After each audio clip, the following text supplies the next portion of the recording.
यहाँ पर हम थिन लेंस और थिक लेंसेज के बारे में पढ़ेंगे और इसके बाद जो थिन लेंस और थिक लेंस के जो प्रिंसिपल पॉइंट्स या फिर जो भी कार्डिनल पॉइंट्स हैं वो कैसे डिफरेंट है वो हम बाकी लेक्चर्स में देखेंगे। तो यहाँ पर सबसे पहले हम देखते हैं कि थिन और थिक लेंसेज से क्या मतलब है। तो जो थिन लेंस हैं उनके लिए है कि the thickness distance between the two surfaces of the lens is negligible compare to what focal length of the lens surfaces. तो इसका मतलब क्या है कि मान लीजिए आपके पास कोई लेंस है और उसमें क्या हो रहा है कि इसके जो ये दो सरफेसेस हैं, ये और ये, ठीक है, एक ये सरफेस है इसका और एक ये वाला इसका सरफेस था। तो अगर जो ये जो दो सरफेस हैं किसी भी लेंस के, इनके बीच की जो डिस्टेंस है, मतलब ये वाली जो डिस्टेंस है, ये नेग्लिजिबल है एज कंपेयर टू इस लेंस की जो फोकल लेंथ है। ठीक है, तो अगर ये वाली जो डिस्टेंस डी है वो बहुत ही स्मॉल हो गई है एज कंपेयर टू एफ, तो हम ऐसे लेंसेज को क्या बोलते हैं, थिन लेंस बोलते हैं। तो ऐसे लेंसेज के केस में आपकी जो ये थिकनेस है लेंस की उसको इग्नोर किया जा सकता है, जो भी आप इसके लिए डेरिवेशन करेंगे। तो ये तो हुआ आपका थिन लेंस। अब थिक लेंस के लिए क्या होगा कि इनकी जो थिकनेस होगी, इनके जो दो सरफेसेस के बीच की जो डिस्टेंस है वो नेग्लिजिबल नहीं है फोकल लेंथ के कंपैरिजन में। तो यहाँ पर क्या है, आपका जो डी है वो कंपेरेबल है इसकी फोकल लेंथ के। ठीक है, तो यहाँ पर आप डी को इग्नोर नहीं कर सकते हैं। वही यहाँ पे जो ये डायग्राम है इसमें डिस्प्ले किया गया है। तो यहाँ देखिए आप थिन लेंस के लिए, तो इसके लिए क्या हो रहा है, आप यहाँ पर देखिए इसकी जो थिकनेस है वो ये है और इसकी जो फोकल लेंथ है वो ये वाली डिस्टेंस है। तो आप देखिए कि ये वाली जो लेंथ है और जो ये वाली लेंथ है, इन दोनों में बहुत डिफरेंस है। ठीक है, ये जो थिकनेस थी इसकी ये बहुत ही स्मॉल है as compare to its focal length. और थिक लेंसेज के लिए आप देखिए कि ये एक थिक लेंस है, ठीक है, और इसके लिए जो इसकी थिकनेस हो रही है वो कितनी है, ये इसकी ये वाली डिस्टेंस इसकी थिकनेस है और इसकी फोकल लेंथ क्या है, ये। तो आप देखिए कि ये जो दोनों डिस्टेंसेस हैं इनमें लाइक आप बोल सकते हो कि जो इस लेंस की जो थिकनेस है वो ऑलमोस्ट हाफ है इसकी फोकल लेंथ के, मतलब ये इसके कंपैरेबल है, आप इसको नेग्लेक्ट नहीं कर सकते हो इसकी फोकल लेंथ के कंपैरिजन में। तो ऐसे लेंसेज को हम बोलेंगे थिक लेंसेज। तो अब हम एक एक करके थिन लेंस और थिक लेंसेज के जो फॉर्मूलेशन है वो पढ़ेंगे। तो सबसे पहले ये थिन लेंस के लिए हम देख रहे हैं कि इसका जो एक थिन लेंस की वजह से जो उस पर रे आ रही है उनमें कैसे डेविएशन होता है। तो ये आप डायग्राम देखिए तो ये आपका एक थिन लेंस है, ठीक है, और क्या है, यहाँ पर आपका एक ऑब्जेक्ट रखा हुआ है पॉइंट ओ पर और यहाँ से जो आपकी रे जा रही है, एक रे आपकी ये जा रही है ऑप्टिकल एक्सिस के अलोंग और दूसरी रे कैसे जा रही है आपकी, दूसरी रे ये है आपकी ओ ए। उसके बाद ये रिफ्रैक्ट होगी लेंस से, तो ये कहाँ पर जाकर मिल रही है दोनों रेज, ये आपकी पॉइंट आई पर मिल गई। तो मतलब जो आपका ऑब्जेक्ट ये यहाँ पर ओ था उसकी इमेज आई पर बन गई है।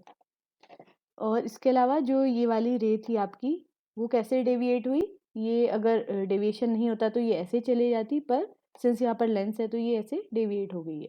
तो ये वाला जो एंगल बन रहा है इंसिडेंट रे में और जो रिफ्लेक्ट होके जा रही है आपकी रे, उसके बीच का ये वाला जो एंगल है उसे हम क्या बोलते हैं, उसे डेविएशन बोलते हैं। तो ये किसी भी लेंस का डेविएशन दिखा रहा है। तो हम इस डेविएशन के लिए एक्सप्रेशन देखेंगे कि थिन लेंसेज के लिए वो क्या होगा। बाकी सब चीज़ आप देख लीजिए, यू आपको पता ही है कि ऑब्जेक्ट की डिस्टेंस है और वी क्या है आपके इमेज की डिस्टेंस है और अल्फा और बीटा ये दो एंगल्स हैं जो इंसिडेंट रे और जो आपकी ये रिफ्लेक्टेड रे है वो बना रही हैं ऑप्टिकल एक्सिस से।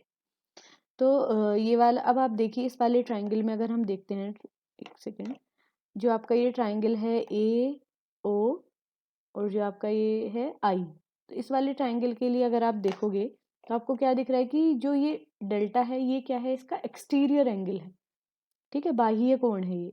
तो एक बाह्य कोण के लिए आप क्या लिख सकते हो कि that delta will be equals to alpha plus beta, क्योंकि जो आपके एक्सटीरियर एंगल है वो उसके अपोजिट जो इंटीरियर एंगल्स हैं तो उनके समेशन के इक्वल होता है। ये आपके एक्सटीरियर एंगल की प्रॉपर्टी है। तो वही हमने यहाँ पर क्या किया, इक्वेशन 1 में हमने delta is equals to alpha plus beta रख दिया है। अब हमें क्या क्या चाहिए, अल्फा और बीटा। तो यहाँ पर हम बात कर रहे हैं पैराक्सियल रेज की। तो पैराक्सियल रेज और जो मार्जिनल रेज है वो हमने पढ़ा था पिछले कुछ लेक्चर्स में। तो क्या हो रहा था वहाँ पर कि जो पैराक्सियल रेज वो कौन सी होती हैं, वो होती हैं जो आपकी जो ऑप्टिकल एक्सिस है उसके नियर बाय जो रेज जारी होती हैं उन्हें हम बोलते हैं पैराक्सियल रेज, और जो रेज आपकी दूर होती हैं एक्सिस से उन्हें हम बोलते हैं मार्जिनल रेज। तो जो पैराक्सियल रेज हैं वो स्मॉल एंगल बनाती हैं ऑप्टिकल एक्सिस से, और जो मार्जिनल रेज हैं वो लार्ज एंगल बनाएंगी। तो ये यहाँ पर बोल रहे हैं कि सिंस हम पैराक्सियल रेज की बात कर रहे हैं, तो जो आपके एंगल अल्फा और बीटा हैं जो ये रेज बना रही हैं अल्फा और बीटा, वो क्या होंगे, वो भी स्मॉल एंगल्स होंगे। तो जब ये एंगल स्मॉल है तो आप कैसे लिख सकते हो, आप alpha is equals to 10 alpha लिख सकते हैं। तो और 10 अल्फा आप देखिए इस फिगर से कि 10 अल्फा आप कैसे लिख सकते हैं इस वाले ट्राइंगल में, अगर आप देखोगे तो 10 अल्फा इक्वल्स टू होगा किसके, A L upon O L, मतलब कि जो इसका परपेंडिकुलर है और जो इसका बेस है उनका रेशियो। तो यहाँ पर हमने लिख दिया A L upon L O. अब A L and L O की हमने वैल्यू यहाँ से डायग्राम से रख दी। तो ए एल आपका एच था, जितनी हाइट पर ये आपकी इंसिडेंट रे कट कर रही थी तो आपने एच लिख दिया, और एल ओ जो है आपके ऑब्जेक्ट की डिस्टेंस है, और सिंस हम इस साइड में मेजर कर रहे हैं इसीलिए यू क्या होगा आपका माइनस। तो इस तरह से आपको अल्फा मिल गया, वैसे ही आपने बीटा कैलकुलेट कर लिया है इस वाले ट्राइंगल की हेल्प से, ए एल आई वाले ट्राइंगल की हेल्प से। तो इस तरह से आपको अल्फा और बीटा मिल गया। तो ये दोनों वैल्यूज हमने क्या किया, इक्वेशन 1 में रख दी हैं। तो आपको क्या मिला, delta is equals to H upon minus U plus H upon V. H यहाँ से कॉमन ले लिया, तो इस तरह से आपको ये इक्वेशन 2 मिल गई है। अब सिंस हमें लेंसेज के लिए क्या पता है, थिन लेंसेज के लिए ये फॉर्मूला आपने पहले भी पढ़ा है कि 1/f इज इक्वल्स टू होता है 1/v माइनस 1/u। तो यहाँ से 1/v माइनस 1/u हमने यहाँ पर रख दिया इक्वेशन 2 में।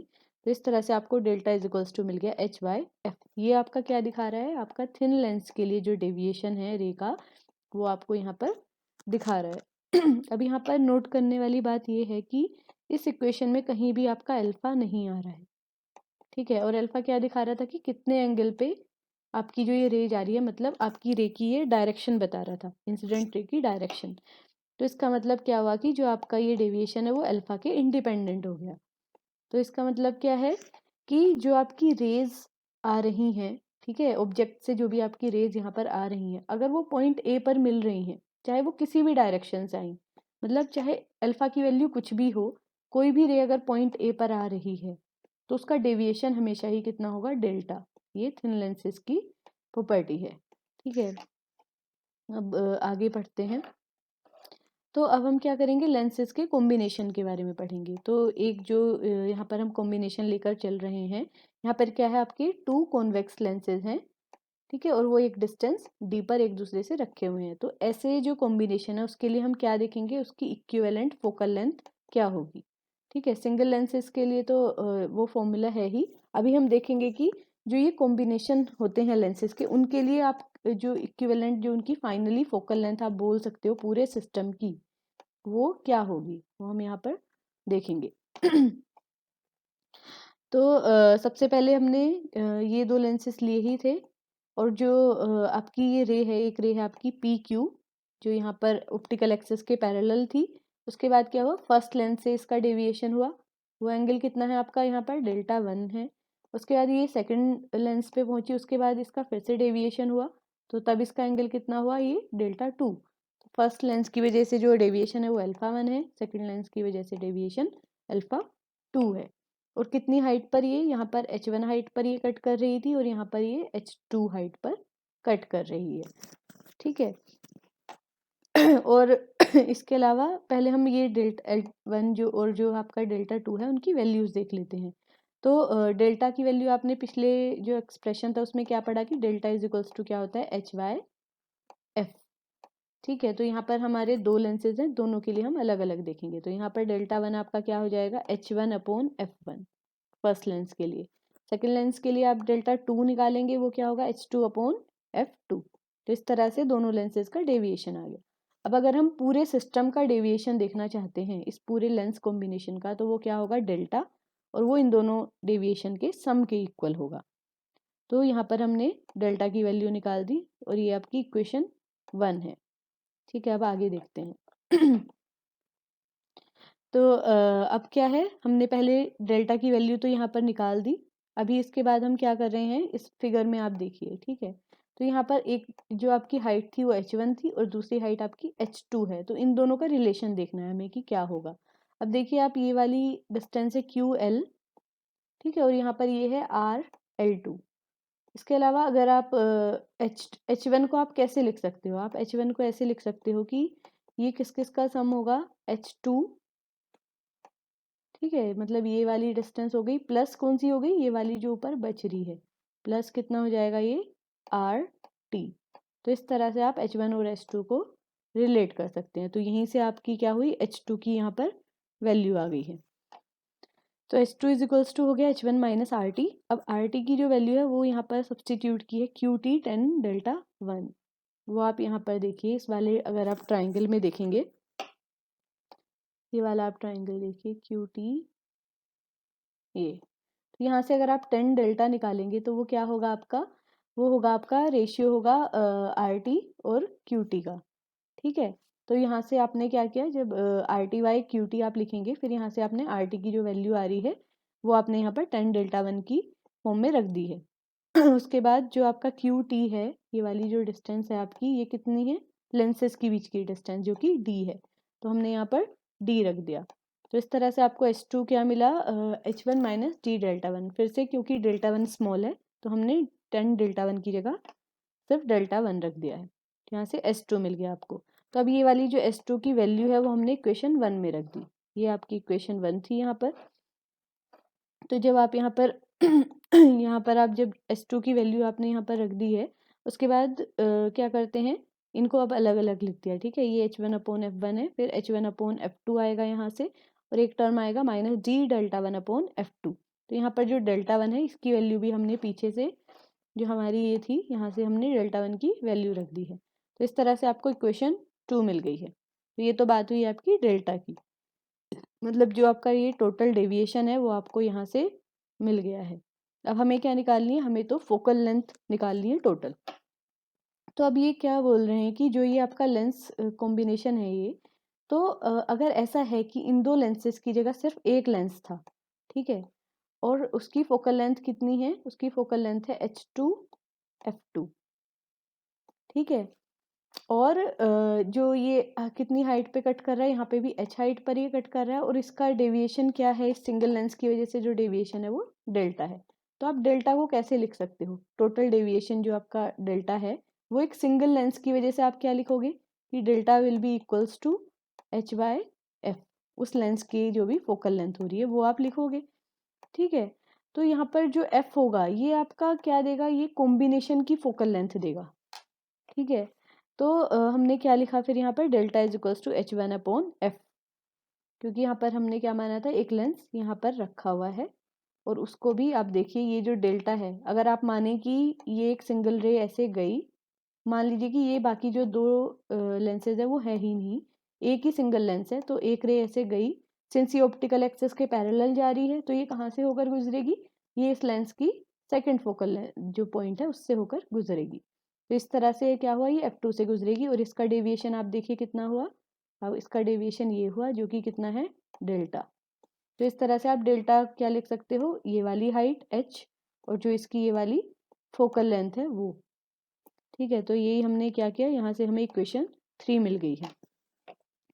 तो अब हमने क्या किया, जो आपकी इक्वेशन 2 और 3 है इनको कंपेयर किया है, और आपको क्या मिला फिर, सिंस इन दोनों का जो लेफ्ट हैंड साइड है डेल्टा डेल्टा ये कॉमन है, तो इनकी राइट हैंड साइड को इक्वल कर दिया, तो हमें क्या मिला, H1F is equals to H1/F1 plus H1/F2 minus H1D/F1F2।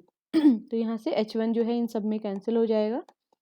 उसके बाद यहाँ से आपको 1/F मिल गया, और इस इक्वेशन की हेल्प से आप फाइनली अपना F जो है आपकी फोकल लेंथ है पूरे लेंस सिस्टम के लिए, मतलब पूरे कॉम्बिनेशन की जो फोकल लेंथ है वो आपको यहाँ से मिल गई है, ठीक है। तो इस तरह से अगर आपके पास कोई भी कॉम्बिनेशन है लेंसेज का, थिन लेंसेज का जो आपके पास कॉम्बिनेशन है, तो उनकी जो रिजल्टेंट जो इक्विवेलेंट फोकल लेंथ होगी वो आप ऐसे निकाल सकते हैं इस फॉर्मूले की हेल्प से।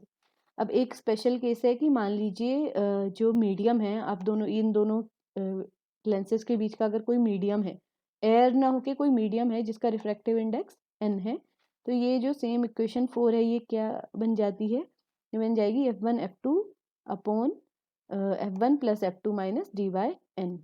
ठीक है, तो इस तरह से आप एक लेंस कॉम्बिनेशन का फोकल लेंथ निकाल सकते हैं जबकि वहाँ पर कोई मीडियम है।